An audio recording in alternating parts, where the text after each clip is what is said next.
All right, ladies and gentlemen, 10th year anniversary of the Wrestling Realm. And you know, we're bringing you guys more content that you can digest, but you should already be subscribed. So today, Wrestling for the Culture returns for the first time in 2021. And I have a special guest. But before I bring her on, because it's a new year, I had to change up the intro a little bit. So check it out. The Wrestling Realm presents Wrestling for the Culture, where we highlight pro wrestlers and pro wrestling personalities of color. Here's your host, Brian H. Waters. All right, ladies and gentlemen, this is Brian H. Waters from the Wrestling Realm. Welcome to Wrestling for the Culture, and I am pleased to announce and bring on this episode the one and only Miss Megan Harden. Megan, how you doing today? I'm good. How are you?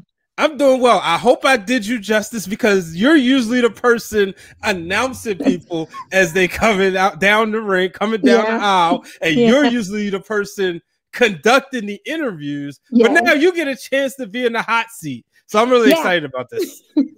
I'm excited too. You know, first and foremost, how you been? You know, I know it's been a year to say the least, but how have you been during this time? I've been doing pretty good. Just been, trying to stay safe as possible. Besides, doing work and things like that, that's about it. But we've been trying to stay safe as possible, get tested to make sure that everyone's okay. And yeah, we're doing pretty good. Cool. So now, let's talk your career. Yes. What led you? When did you first become a wrestling fan? It was an accident. It was a family gathering at my house, and my aunt and my uncle, they lived like 5 minutes up the street, and they were like, can we just watch the first segment of Raw? And they said, Megan, come in here so you can watch it. And I was like, okay, because at that time, only sport I knew was boxing. That was it. And I didn't know wrestling existed. So I see a guy with a bald head, I hear glass break, and he is talking trash. And I said, oh my God, he sounds just like my mom. I like him. And then I fell in love with wrestling since then. And that was so long ago because that was when it was just Monday Night Raw. There wasn't even Sunday Night Heat at that time. Okay. So yeah, that was a long time ago. So we talking 98? I probably said 96, 97. Okay. Because that's when, remember the show Live Wire? Yeah. It would come on Saturday. Yeah, that's when I was watching it. So that's how long ago. So you was a fan. Stone Cold Steve Austin brought you into wrestling before his first title run. Mm-hmm. So you're a real one. Yeah. So, what area did you grow up in? Fort Lauderdale, Florida. Okay. That's considered South Florida. Born and raised here. Mm-hmm. My dad's side is from like Millen, Georgia. It's really small. And my mom's side, they're based out of Waynesboro, Georgia. All right. So you with the Georgia roots, wrestling never came your way. That's heavy NWA territory. Was your family wrestling fans? Like my mom and my aunt said they dabbled in it, like they dipped in and dipped out. But they said they were not to the extreme that I was. They were like, no, you went too far. We didn't go. Yeah. So you became a fan. It was Live Wire. Yeah. So now, did you have friends that was also wrestling fans, or did you bring friends into the business? I actually have dragged every family member and a friend to a show. Okay. I took a friend to the Ring of Honor show, and I took my grandmother to a Ring of Honor show. But like the WWE shows, my sister came with me, but more so my mom came. She said she likes it better live than watching it. And she said she has fun. And she said she has fun watching me. So yeah. So when did you what was your first show that you attended? My first show was actually a birthday gift. My uncle gave it to me. It was WCW Bash at the Beach. Oh. And now it's called the BB&T Center. I forgot what it's called at that time. It's based on a sunrise. And I remember that picture like it was yesterday. We were standing in front of his truck, and we did the 4 Horsemen sign. And I was dressed in army fatigue because at that time, that's when Master P and No Limit was rocking with Rey Mysterio, and I was a Yep. huge Rey Mysterio fan. So I had army fatigue from head to toe, the hat, the shirt, the shorts, the boots. Yeah.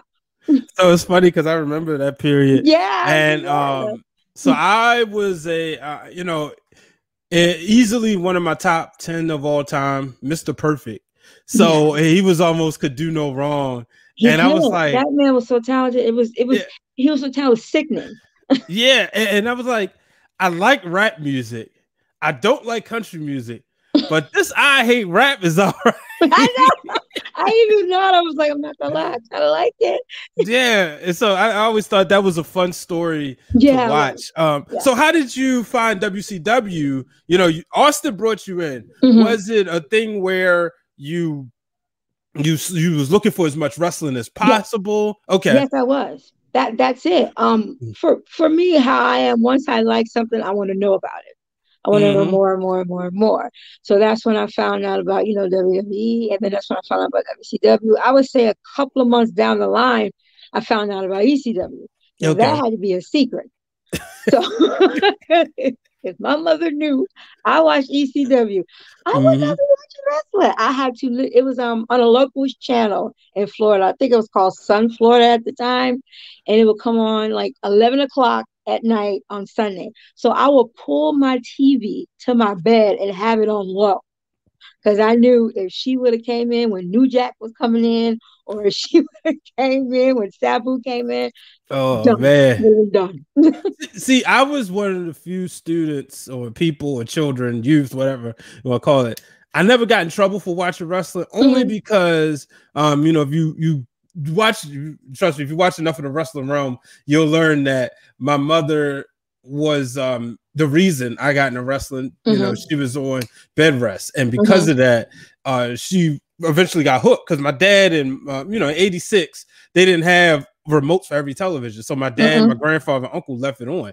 So that's when when the Attitude Era came along, it was just like, oh, he's just watching wrestling. It was cool. I knew what to say and what not to say, I mean, we've all done the DX chop. I knew not to do it in school.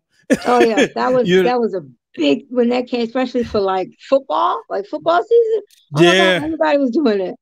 Everybody was doing it. Did you what was your first WWE show? Did you get a chance to see Austin in person? Okay, my first WWE show was Armageddon 2000. That was was there? Yeah, Armageddon. I'm sorry, Armageddon 1999. That was when that match between Triple H and Vince happened. Yep. And Stephanie turned. Yep. So I was there that night. I always, the thing I love about doing this show, because we're all fans, whether we work in the business or not, we all fans. But it's always finding out the events that people attended live, because you've been watching long enough, you've seen the show, or you've seen different shows or whatever. But when you get a chance to talk to somebody, they say, oh, I was there at this particular show. It's nothing like it, Now, have you gone to a WrestleMania? No, I haven't. I was planning to go 2019, but unfortunately I had to have surgery, so I had to return my ticket. I was going to go to WrestleMania and the what was the Ring of Honor New Japan show, Madison the Supercard show. I was going to that too. Yeah, because I wanted to see so bad outside of WWE, the Briscoes and Gorillas of Destiny. Those are my two favorite tag teams, and they were wrestling that night. And I was so mad because once I returned my tickets, that's when they announced it. I said, "Are you serious?" Yeah. Oh man. Well, hopefully you'll get a chance to see them. Yeah, I want to go to the one in Dallas so bad. I really do. It's gonna happen. My co-host Dwayne always says I keep manifesting about Dallas, but I did 2 WrestleManias. Ironically, was both in your home state. I did Miami and Orlando, and it's no experience like it. It's something that I want every wrestling fan to experience, just because of this, the dynamics, everything that happens. You go in it.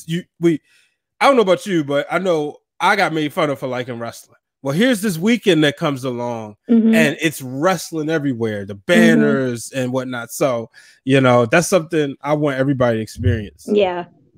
Now, how did you get involved in the business? It was it was really on a whim.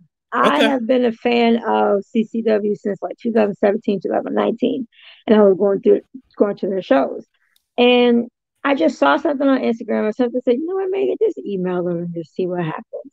I got an email. I got a phone call actually 10 minutes later, and I came in for an interview. I was going in for training, and this was January, like the middle of January. My first match I announced was February. Oh, wow. Yeah. And I loved it. My mom actually said, how did you feel when you were in the ring? I said, I felt like I belonged. This is home. And it's no feeling like it. I like the having your head on a swivel and things can change in an instant. That's an adrenaline rush for me. For Okay. somebody else, like, because my mom went to the show and she was like, "But you sit down," and I said, "I can't," because things can happen and certain things can be like, "No, we're changing it this way. We want you to do it this way." So yeah, I love it. I love it. Do you remember the first match you ever called? Yes, it was Stefan Rivera versus Benny Blanco. Okay. And Benny Blanco was accompanied by Michael Elray, the king of trash talk. When I tell you he's amazing. When that mic touches his hand, game over. And he's a Mm. heel, so he knows how to bring heat like no tomorrow. Wow. So, you get in there Mm-hmm. and like, did you have a mentor or a coach to help you through this, or was it an empty position that needed filled and right place, right time? I will go with both empty Okay. position and right place, right time. I've had a mic in my hand since I can talk. Mm-hmm. I've sang the majority of my life. I've ushered. I've done plays. I've hosted, like, mistress of ceremony, like at church and things like that and other places. So me being in front of a crowd was never scary, Mm-hmm. which should be scary. But when I get in front of people and it's a lot of people, I don't get scared. Like, it's an adrenaline. To me, that's a gut check. Like, okay, it's time to go. And that's how I look at it. Wow. So now you said you did like MCs in church. Mm-hmm. Have you done that like after you got in the business? Like hosting, no, I have not done Okay. hosting Because yet. I I've done interviews. I've All done right, because the interviews. reason why I ask, Um, because I'm like, does that opportunity where you gotta, you gotta, obviously, because as somebody who grew up in church, I mhm. know sometimes there's so many similarities between church and wrestling, It and a lot is. of people don't understand It it, is. especially when it comes to the politics. But one of the things I was going to ask was, there's ever been a time where you had to give a what you call it thing when you read the welcome, give a welcome in church, and you forgot to take your wrestling voice out, and you gave it like a and now everybody, we welcome you once, twice, three times in the name of Jesus Christ. Believe it or not, because I've been doing it for so long with my church, they just Mm-hmm. say what you want to say. Okay. They throw the ball and be like, just say what you want to say. We trust Yeah. you. Just say what you want to say. They Yeah. like they may give me one thing that's important to say, but they say just say what you want to say. Yeah. Yeah. But that would be hilarious if Yeah, I would die I think I would die laughing myself after it's over. now how so how many years you been with CCW?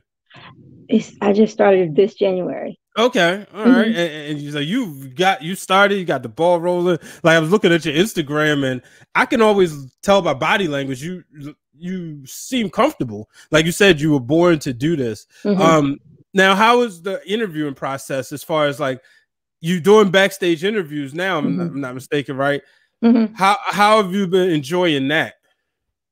I like it. The majority of the interviews are actually sometimes before the match. Right. And then, they stayed, because what I do is I go to training because I don't like to go in cold.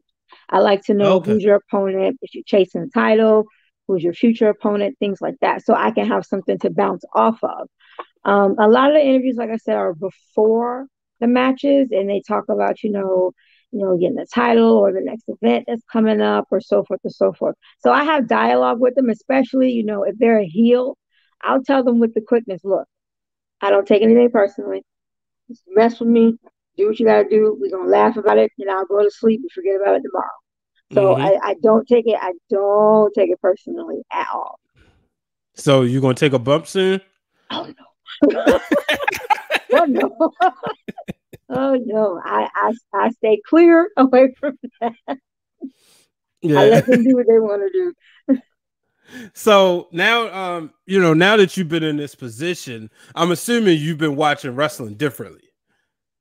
And You what are do. some of the what are some of the things that you've noticed differently that you've been watching since January, as opposed to, because it's almost like when you get into business, you Mm-hmm. kind of got to retrain your mind. Yes, you do. You do. I think the one that kind of sticks out right now is when Riddle had that match with Sheamus at WrestleMania, and Uh he kind of messed up, and Sheamus gave him that nice receipt. huh. I noticed that. I thought it was beautiful, by the way. I noticed. I was like, oh yeah, that was a shoot.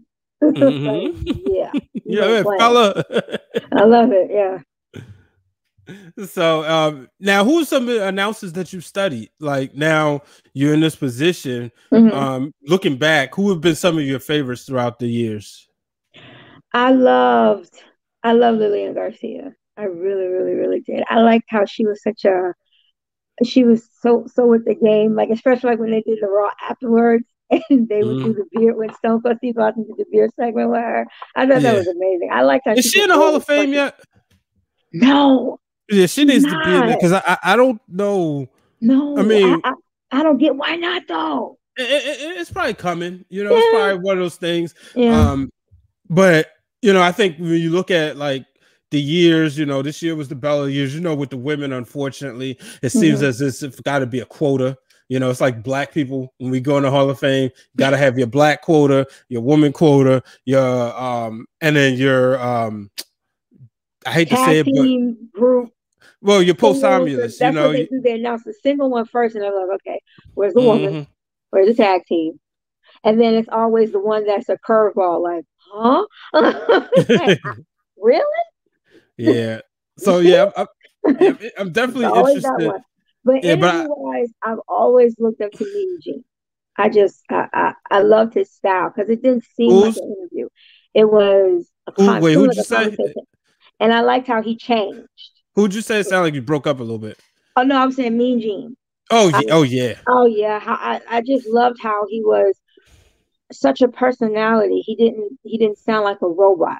And you Mhm. knew he knew the wrestlers, but it wasn't an interview. It looked like a conversation. And I liked it, like how his attitude would change with Hogan, and then when Jake the Snake would come with the snake and things. Mhm. I love that. How he had a personality. And that's me. I want to be that interviewer that has a personality and that has the clap back, because I'm gonna be brutally honest, because I am black and I'm a Mhm. woman, how I see how sometimes they talk to the women, and I'm like, that I know this is a job, but I gotta have a comeback. Yeah. I have to have something, something. Have you had a chance to have you had to initiate a lot of comebacks? And have you got any heat for it? They Oh, clap. They oh, clapped and thought it was funny. They yeah. clapped, thought it was funny. They'll DM me and be like, that was genius. And I was like, thank you. Well, that's good. That's good. What's your ultimate goal? I want to be the first ever African American woman to do commentary for the WWE, but also either Bellator MMA or UFC. Oh, okay, so first one to do both. Mm-hmm. Okay, that would be dope. Now I see you got the Jey Uso shirt on. Yeah. Well, technically it's both of them. How do you feel about the right hand man? I like it. Uh I huh. think it was something unexpected because when it was that battle royale, not the battle royale, but the match, we all thought Big E was gonna win. But they Sheamus came in and did that. So when Jay won, I was like, oh wow, like that was a curveball. And they had a great match because, ironically enough, Jay was not supposed to be in the Hell in a Cell. That was supposed to be Bray Wyatt. Hmm. But because that got such good attention, they kept it going. And I did like the fact how I think they were trying to do. You remember when it was Tully Blanchard versus Magnum. What you know about that? I think that's what they were going for, because you remember they had that I Quit match in a steel cage. Yeah. But they did an I Quit match in a Hell in a Cell. Mm-hmm. And I was like, that kind of like that match a little bit. But I liked it. And I love the fact how he didn't quit until Jimmy came in. Yeah. And I like that. So that was building a storyline. So I'm like, okay, I like it. Yeah, I've been really enjoying this a lot. Yeah. I will say that with Jey loses, it's kind of like, do you have any nieces, nephews, or little cousins you're like super fond of that you tend to protect if they do something wrong? You correct them so their parents. So every time Jey loses, it's like, oh man, he about to get a beating because you. Like, oh Lord, Roman about to get. But what I'm afraid is because Jey is doing so good, don't separate them. Oh, I don't think so. I don't think. Yeah, I think Robert Roode and Dolph, they're just holding those titles until they come back. Because I honestly thought he was going to come back like WrestleMania night or the day after, the SmackDown after WrestleMania. I honestly thought that because they said he's clear to compete. Yeah, it's because you got to get that photo. You know, just like we got the Hurt Business photo, we got to get that photo with the tribal chief, the bloodline. Yes, we got the all three of them. It's gonna happen. And I honestly think, throw Naomi. I mean, you could throw Naomi in it. She's in it, because that's her husband. Jimmy's her husband. Or even throw Tamina. She's on SmackDown. So that kind of makes sense because that's how they all came in. The Usos and Tamina. Yeah, that would be definitely full I think circle. that would be cool. I mean, you could have Tamina turn on Natalya and say, I'm going my real family, and then boom, you create that sympathy factor for Natalya, and then you have that huge heel factor for Tamina, because she could blame Natalya for losing at WrestleMania. Yeah, I mean, it writes itself. Yeah, and plus, they both have that history, but that I know that's like the old thing they would do, like the family versus family, the NOIE versus the Hearts, but that history is a little bit longer. Yeah, the NOE family, yeah. But I would love for her to, as much as I like Bianca Belair, I would love for her to get a title because she's never held it. She's never had it. That's true. I don't want to see I want to see the rotation of Bianca and Sasha with the title, but if Tamina won, I wouldn't be upset. Just as long as Bianca can hold it for a little bit. That would be a curveball, yeah. This run with Bianca is going to seem interesting because that first run is always kind of okay. It's either a make or break. I mean, you go back and look at some really Roman Reigns' first run was you don't really talk about it. The Rock's, a lot of people strike out on their first title runs. Yeah. But then they get that second one. It's like, okay, they found themselves. They found it, yeah. So that's definitely going to be interesting. Before we get out of here, what's some of like your day-to-day, like your preparation? What goes into your preparation before you get ready to go out there and call announce a match or announce a show? Honestly, I pray. Hey, you can't go wrong with that. I pray. If I have a match or I have to do something, I really don't do anything the day before. So whenever I'm about to go and I know it's showtime, I just pray. I pray. I say, God, guide me through this. Hope that every wrestler, is okay. No one gets hurt. That's what I do. I just pray. That's awesome. Well, I'm really excited to see how your career progresses, and when you make it to the big leagues, don't forget about us. Nope. My family has already said it. No, don't forget about. I'm like, y'all know good and well. I am not forgetting about y'all. Really?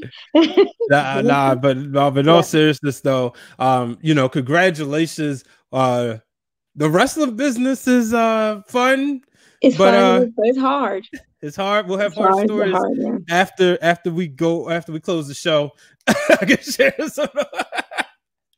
Look, they would have to pay for those on Patreon. Oh Lord! But let the people know where they can find you. Yeah, you can find me on Instagram, meg.never.stop.fighting. You can also find me on Facebook. My name is Megan Harden. Also, my email is listed in the bio and the description. If you want bookings or for business, you can contact me whenever you want to. Let's see, anything else? CCW, they do have a show this weekend. It's called Bash at the Brew. So far, right now, the main event is South American Alliance. That's Venetius and Ariel with Bill Alfonso as their manager, and they're Oh, going against Chop Chop Charlie and Vince Steele for the tag team title. So that is the main event. Also, this Saturday, I will be at Magic City Wrestling Federation. They right now have it as to where they locked in the Colognes, Chris Masters, and Carlito. So you can get those. You can get your tickets for that show at Eventbrite. Just look up Magic City Wrestling Federation, and for CCW, you can go to ccwrestlingfl.com. And those two events will be happening this Saturday. all right. So they owe you a bonus for promoting their show.